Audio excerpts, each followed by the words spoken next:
Hey, is that folk music there you play there? What is that? How do you call that folk music? I think it was Studs Terkel who asked Big Bill Broomsey, did he consider his blues music to be folk music? And Big Bill says, well, never heard no horse.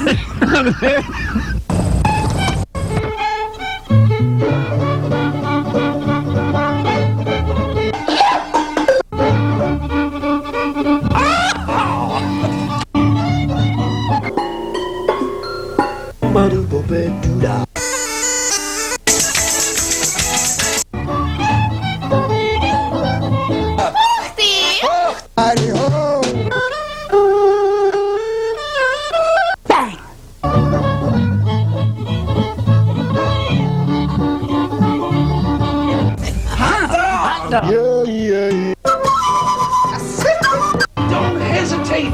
It could be your ticket to a new tomorrow.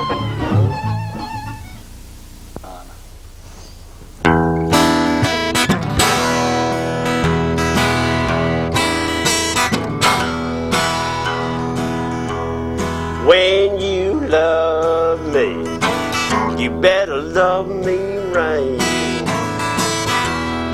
When you hold me, you better hold me tight. 'Cause if you don't want me, I'm down the road tonight. Down to Union Station, kept catching Amtrak train. Ain't coming back here no more again. You can hang your little head, gal, 'cause it's a dangest shame. Yes, when you love me, you better love me right. Yes, when you hold me, you better hold me super tight, baby. 'Cause if you don't want me, I'm down the road tonight. That's where I'm going.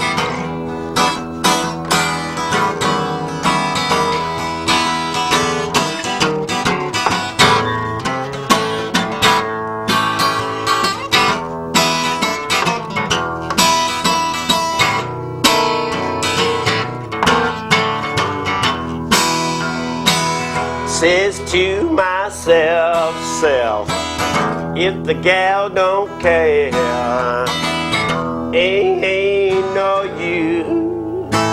And me just hanging around here, I'll find something better most anywhere. So when you love me, you better love me right. Yes, when you hold me, you better hold me super duper tight. 'Cause if you don't want me, I'm down the road tonight.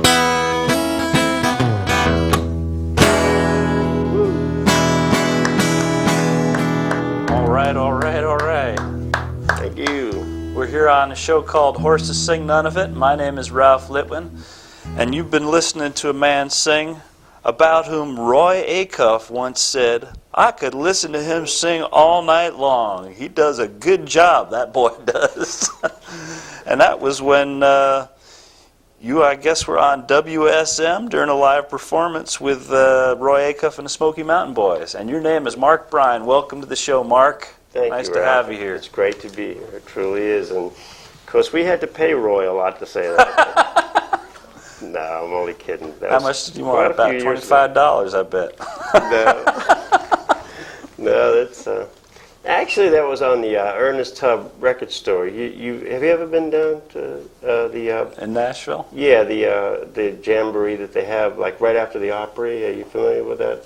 I'm familiar with it, but not from being there. I've been to the store, but I've never been there at the time of the jamboree. Yeah, every usually on Saturday they go straight over to from the Opry. A lot of the entertainers would go over to the jamboree, and it continues. The show just continues over there. So yeah, it's a fun time. I believe they still have that every Saturday night. After Opry. Yeah, directly after they go, it's, of course, the Opry's going over the air live, and then they'll go right to directly to that, Uh-huh. Mhm. And you've also been called by Billboard magazine a wild blue yodeler. We're going to get to hear some of That that. cost us even more. That was We're going to get to hear some of that wild blue yodeling today. Sure, I'll try. This was a song. It's the title cut of my album. It's like a tribute to Jimmie Rodgers, and of course Jimmy had 13 blue yodels before he died, and this is number 14 called A New Blue Yodel.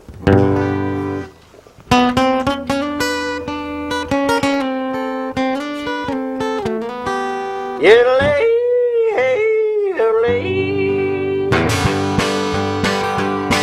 There's a new blue yodel and I'll sing it here for you. There's a new blue yodel and I'll sing it here for you. Jimmie Rodgers, he done started, but I'm gonna see it through. Because the world goes round and nothing ever really chimes. This world go round and nothing ever go on to change. It's just like one big old circle, everything goes round again.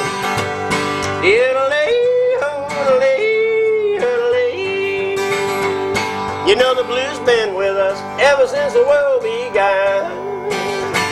Adam and Eve done started back when the world began. And it's bound us to be with us when the good Lord, he returns again.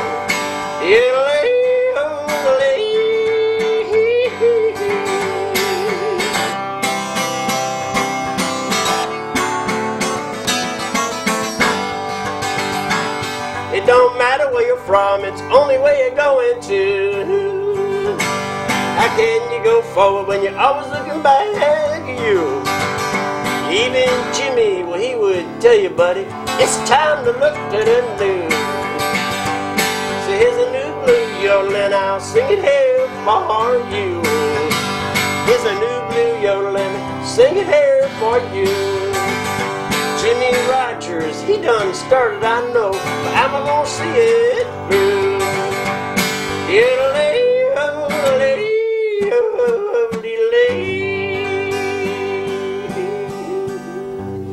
Yeah. All right, the new blue yodel. Thank you. Appreciate it. So how is it you got to be so interested in Jimmie Rodgers, the father of country music? Well, actually, one of the I always liked the blues quite a lot, and I studied a lot of blues guitar when I was younger. And I happened upon hearing Jimmie Rodgers on the TV with one of those ads that they run with they're selling albums, the ones we can send away for. And they happened to be playing one of these pieces where he was playing some lead guitar. And it just reminded me of a lot of the guitar players that I had studied in the blues, and that kind of turned me on to him. But I was very familiar with Hank Williams ever since I was really young. So you could you could see where the two of them were sort of tied in. Mm-hmm. With, I had a greater interest in blues country and blues, more than just country as a form alone. You know what I'm saying? Mm-hmm. And those two are the, epitome of country blues. Sure enough. Jimmie Rodgers was more of a blues singer than he was a country singer. To be technical, his hits were all the blues, and so were Hank Williams. All the major hits he had were the blues ones. We should tell folks how they can find out about more information. This is your new album, mm-hmm. Or this is your existing album, and you're working on another album, I guess. Yeah, I have another one coming out. Mm-hmm. And if folks want to find out where they can get in touch with you, or how they might find out information about this album, they can go to your website at www.markbrine.com. And that Mark Brine doesn't have any spaces in it or anything. It's MarkBrine. Am I correct in that? I believe so. So, and if you don't have a computer, you may be able to find one at your local library even to go get this information that way too. Yeah, but just there's a lot of different things on there that would be, that would lead them to me or whatever. One way or another. All right. So would you like to give us another song off of that album? Sure. Speaking of blues type stuff, there's a cut on there that was very has like a jazz background. Mm-hmm. Preservation Hall. I don't know if you've been down to New Orleans. You were telling me earlier, and they the producer Tom Pomposello that did that got a jazz band behind it. So I'm going to do it solo now, but it won't sound quite like it does on the album. But this is about Bourbon Street, okay?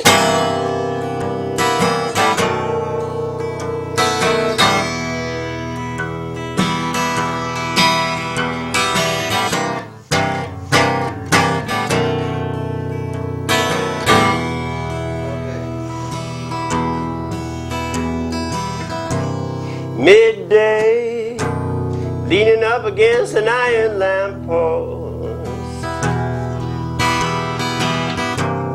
intersection of Bourbon Street to lose. Tourists passing with lots of green stuff down in their wallets. For me, I'm on the wrong side of the Bourbon Street blues. I'm on the wrong side, looking down the Bourbon Street blues.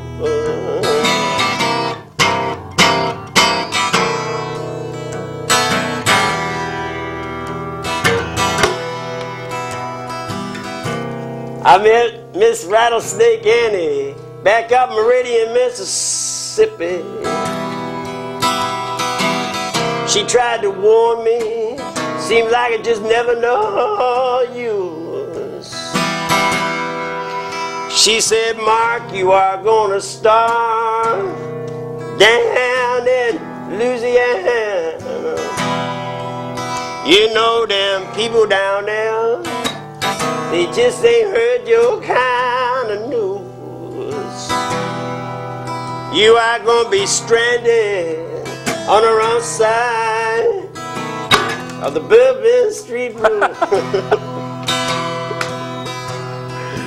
I broke too many strings. I'm sorry. Why don't you try this guitar? All right, can I move this without changing this chord here? Why don't we just unplug it there? The sound man has had the warning. This is what happens in live public access television. You've never seen this on network television. This ain't karaoke. Sorry about that, folks. It's the real thing. Well, while we're changing guitars here, maybe you could talk a little bit about how it is that you ended up being on the Grand Old Opry. Now, that's a prime gig that any country artist would yearn to experience. That is true. Well, for many years I had, I met Hank Snow up in New Hampshire at an old outdoor event where they had a lot of the. Oh, I lost. Oh, sorry. Oh, it was attached to here. Oh, is that what it was? This is only a test. Are you all in there? Woo, they're probably screaming at me in there. Sorry about that. We're having a couple technical moments. Ooh, Lordy Lord. Anyway. There we go. We might as well share him with the audience.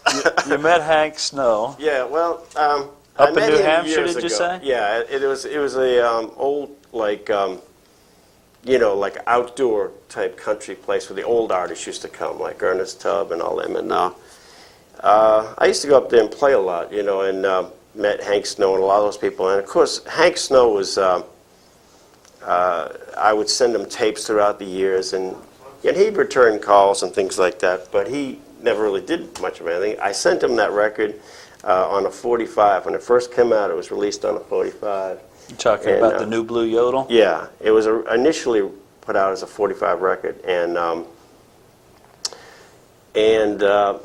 I sent it to him, and he called me at the house, which was really a startling thing, because Hank Snow is not one to, he doesn't do a lot of that. Bring it. As a matter of fact, I think I'm the only artist he ever brought on, so it's not like someone that you'd expect to call you for that. But he really liked the record, and he invited me to come down and do it. It was, in my opinion, a total miracle. I mean, it was just a total miracle, because even though I had met him and things like that, I would have never expected that of him, and he just has never done that. So it was,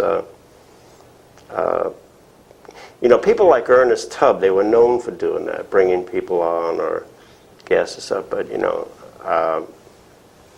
that was an exception. And again, the only thing I can say is a miracle. I'll tell you what, it was the greatest experience I ever had, performing, and probably in my whole career. It was just wonderful to be able to go on the stage of the Grand Old Opry, where all those great stars have been before. Yeah, it was pretty astounding. I enjoyed it quite a bit, and to have his band backing me up, of course. When I was on the Jamboree, I had the A-Cuff was using his band as well. So I've had a couple incidents like that where, where it's been high intensity, so to speak. But that was, being on the Opry was definitely... That's great. Sure thing. Well, give us another tune then, why don't you?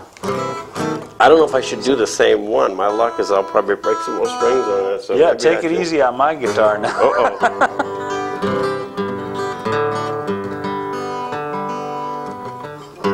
Why don't I do a different one? All right, that's fine.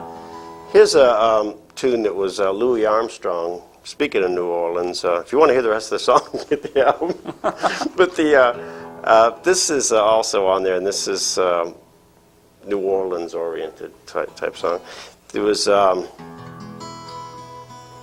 someone asked me to record this for a funeral, is what it was, and I slowed it down, and my producer heard it and put it on the album. There's a little story behind that too, but I don't want to get into too much talking here. We'll just go ahead and do it, okay?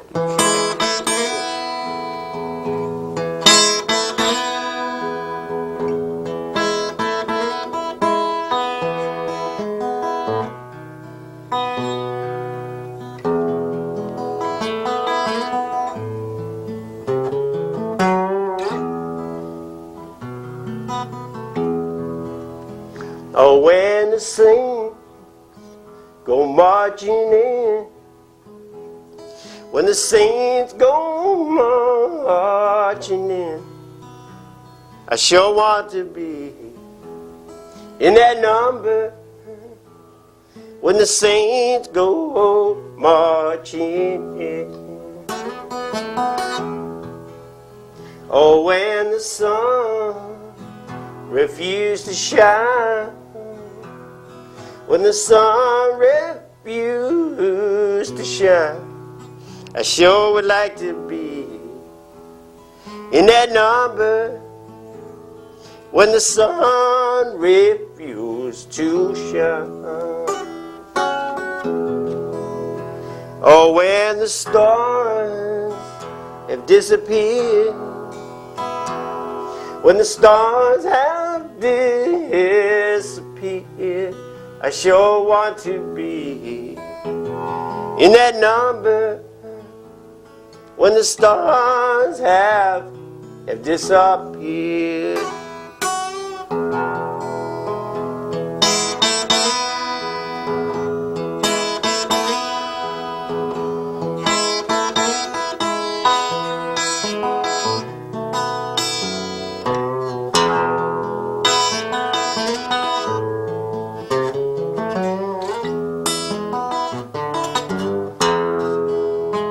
Oh, when they crown him Lord of all, when they crown him Lord of all, I sure would like to be in that number when they crown him Lord of all.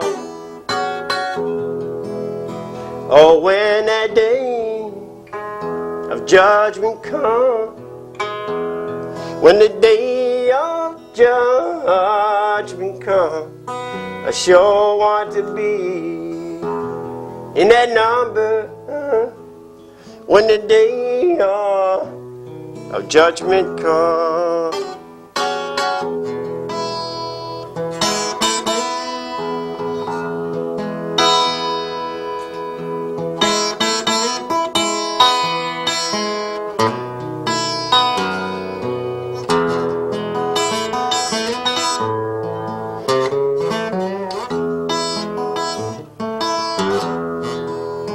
Oh, when the saints go marching in, when the saints go marching in, I sure want to be in that number when the saints go marching in.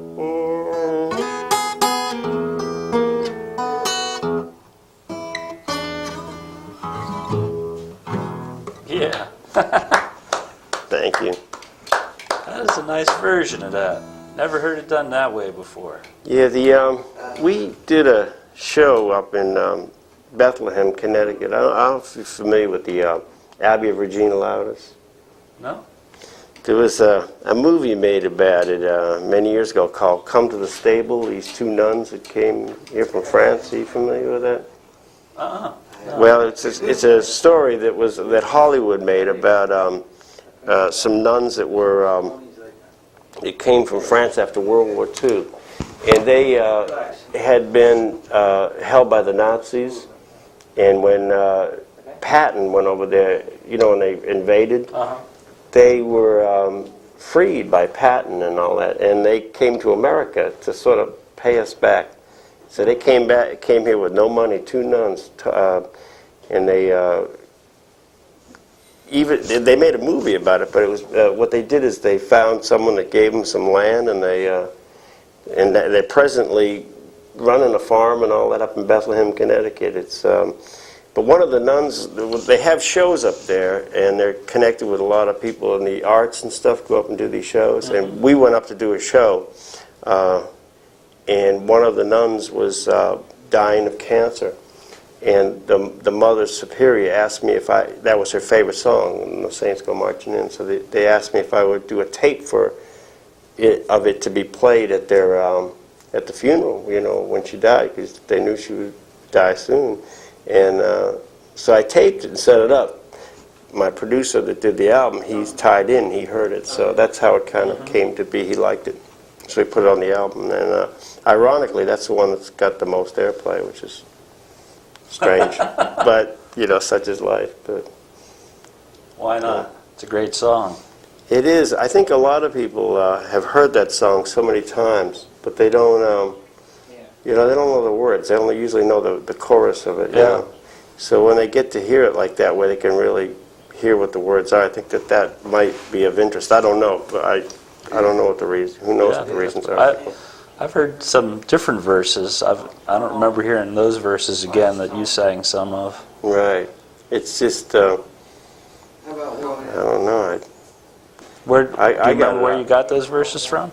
Actually, when I went to the studio, I have a studio that I demo at. This friend of mine, you know, has a lot of books and stuff, and I told him the story that I needed a version of it, and he said, "Wait a minute, I'll go get it." He Xeroxed it, so I don't know where. Out of some book somewhere. Yeah, out of some book somewhere. I don't know. I don't have the faintest idea what his reference, because I only got the Xerox page. You know what I'm saying? So, I don't know. It could be anything for all I know. Okay. Well, we're closing in on the end of the show here, and we're going to do a little number with the banjo in the title even of the song. And you do this song on your album too, right? Yes.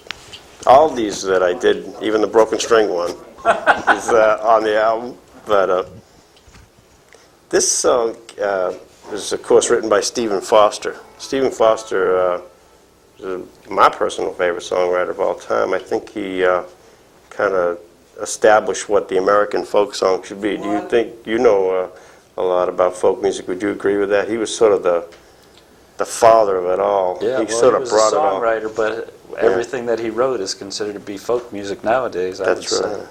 Well, he kind of established the lines, you know, of what would be America. You know, he's sort of like the Mark Twain of, you know, of the music that's here.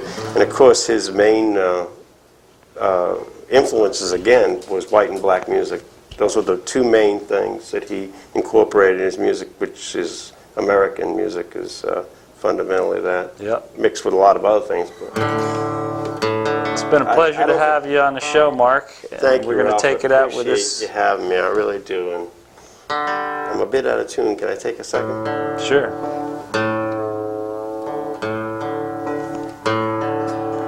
There we go. Well, I come from Alabama with my banjo on my knee. Got one right here. I'm a going to Louisiana, my true love for to see. It rained all night the day we left. The weather, it was dry. The sun so hot I froze to death. Susanna, don't you cry. Oh, Susanna, oh, don't you cry for me. I come from Alabama with a banjo on my knee. I had a dream the other night when everything was still. I thought I saw Susanna, she was coming down the hill. The buckwheat cake was in her mouth, a tear was in her eye. Says, I am coming up from the south, Susanna, don't you cry. Oh, Susanna, don't you cry for me. I come from Alabama with a banjo on my knee. Oh, you get that banjo on your knee, so. Oh, take it, Ralph.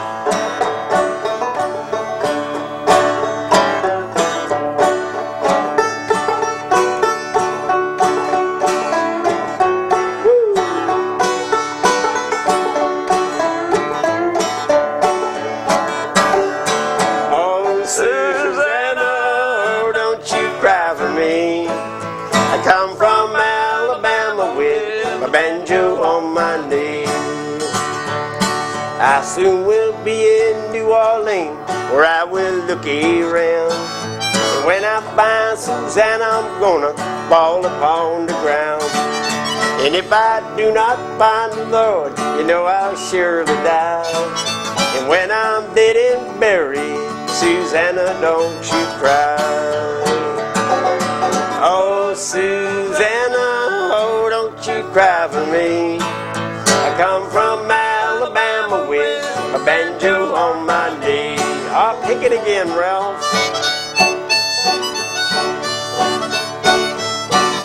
Woo-hoo.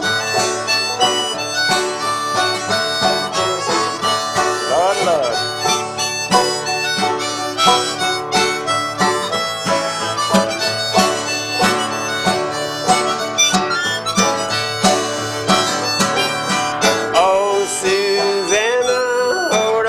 Cry for me. I come from Alabama with my banjo on my knee. Oh, Susanna, oh, don't you cry for me. I come from